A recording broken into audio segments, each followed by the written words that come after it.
Hey guys, Rotter5 here with another episode of the Leverkusen career mode. It's been a few days, and you can probably tell, just from the way I'm speaking, from the way I'm sounding, have not felt very well over these past few days. That's why there's been no uploads. That's why we missed out pretty much. I think we missed out the whole weekend. I think the last upload was on Saturday with the My Player career. But yeah, not felt the best. We move on. Hopefully, over these next few days, we can get more videos out and we do start to feel a bit better. But we're on the deadline day for January in Season 1. And I thought we had a nice little loan move there locked up for Curtis Jones. But he did decide to reject us. And he has decided to stay at Liverpool and try and fight for a space. So respect to him. But it is a bit annoying that he didn't want to join us. We would have guaranteed him quite a lot of football. And yeah, it's fine. We move on.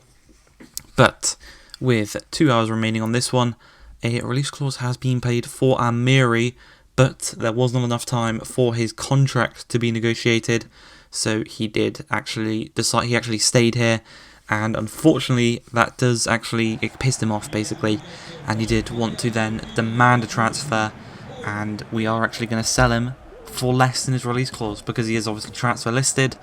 His value goes down. That's a bit annoying, but he's gone. Really unfortunate there. But yeah, we move on. He was never even, I don't think he even played for us, so it wasn't even that bad really. But 4 minutes into this game against Hamburger in the, I believe, quarter-finals of the DFB Pokal, not too bad if you ask me. You know, after the start we had a really good run in the cup competition, but just before half-time we're going to look to double our lead. It didn't quite work out as a poor ball is played upfield. Muhemi out on this left-hand side finds Kinsombi back to Sonny Kittel. He's going to just absolutely mug off a couple of our players there and strike it in at the near post. A phenomenal goal. One of the best goals we've conceded, actually.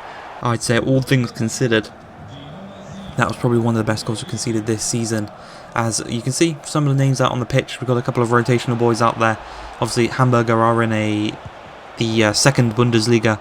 Went down a couple of years ago. Never really came back up. I don't know if they're struggling right now financially or whatnot, but I think they had a clock in their stadium, I think, and it counted every year they were in the Bundesliga, and I think it was like 50 odd years or something like that. And obviously that is now ran down, unfortunately for them. But Silas does put us back in front in this game, and just with a few seconds remaining in the game, they give the ball away. Mkhitaryan knocks the ball through to Paulinho, strikes it really cleanly into that top right hand corner, and our Brazilian attacking midfielder, who might be pushed into the first team next season, I don't know yet, but he is really good off the bench. I'll say that. If you can repeat kind of what it is off the bench in the full 90 minutes, and obviously it would get better because he'd have more time, that would be really, really good. But we come into this one against Borussia Dortmund. They absolutely smacked us about last time we played them, I believe. Marco Reus got a hat-trick, but so did Patrick Schick. It was a 5-3 result in the end, I do believe, because right there, Daniel Malen and Haaland, the two strikers for Dortmund, and I feel like they're going to tear us apart in this one. As we come into it, Wirtz on the ball, looks to turn Mats Hummels, does so really nicely, finds Mkhitaryan up against Romagnoli. He then goes past him, tried to play a cheeky little flick into Wirtz, didn't quite work out, but Schick on the turn, skills past a few players, strikes it into the back of the net, and Schick has 4 goals against Borussia Dortmund this season. Really, really good return from our striker. He's, as I said, I think in the previous episode, he's slowed down a little bit in terms of his goal scoring.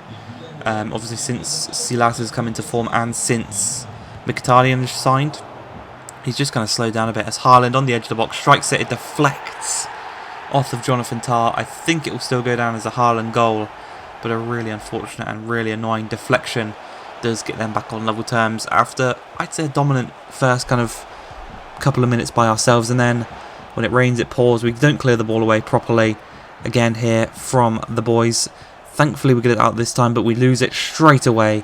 Daniel Malen on the ball, strikes it into the top corner. Sorry, no, that's number 23, not number 21. That's Emre Can.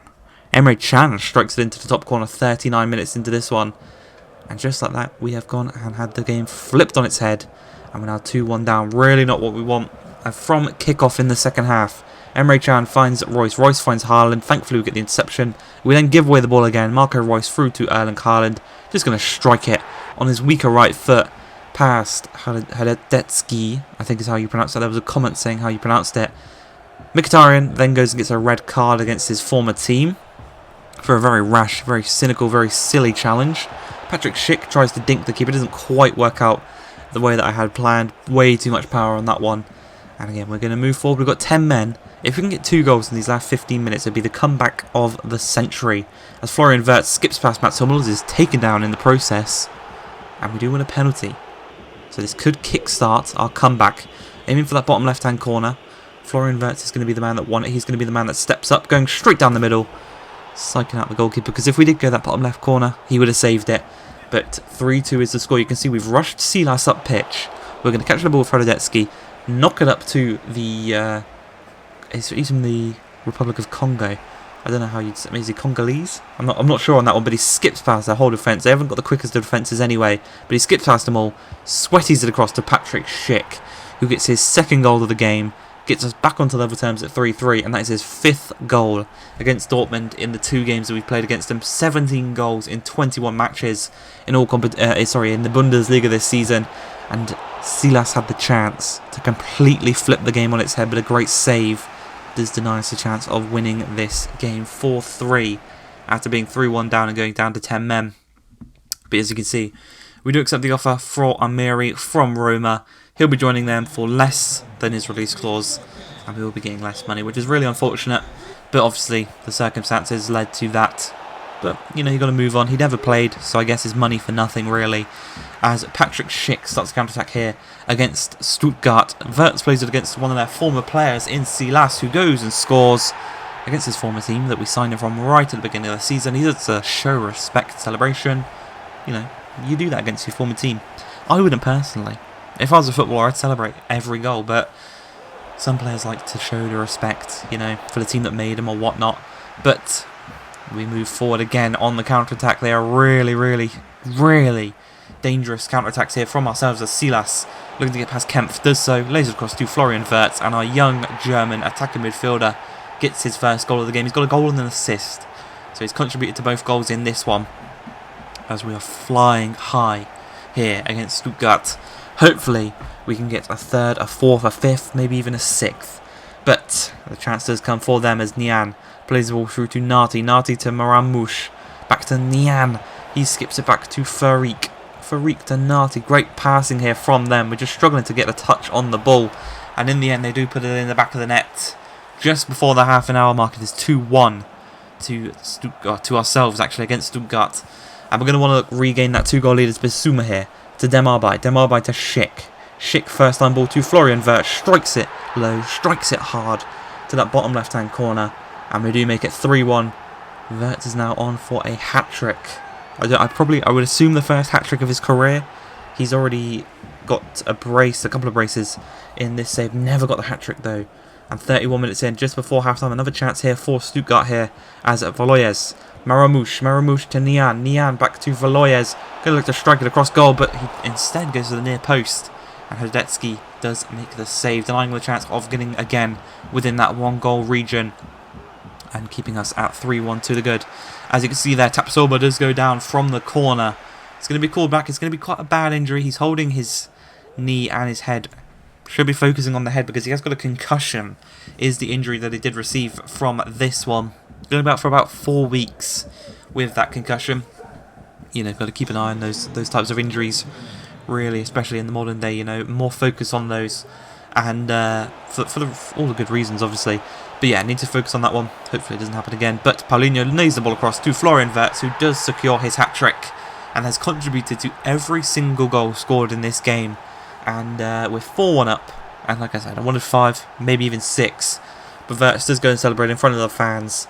And he does, bring home the match ball at the end of this game. There's a few minutes remaining. They give away the ball. Bissouma up to Wirtz on the turn. He's going to play it through to Paulinho. There's one man in the middle in Palacios. And for the first time in this game, Florian Wirtz did not contribute to one of the goals. 5-1 is going to be the score. There's literally a few minutes remaining. I don't know why Palacios is grabbing the ball. We've got it wrapped up pretty much. But 1 goal in 16 for him. Not the best, really, from that the attacking central midfielder he is in that position. But again, Wirtz is going to get another assist, or so I thought, but Paulinho's shot was well saved. And that was going to be it for the game. 5-1, a hat-trick for Wirtz and an assist. Not too bad. And that's going to be it for the episode. I hope you guys have enjoyed. If you have, please like, subscribe, and peace.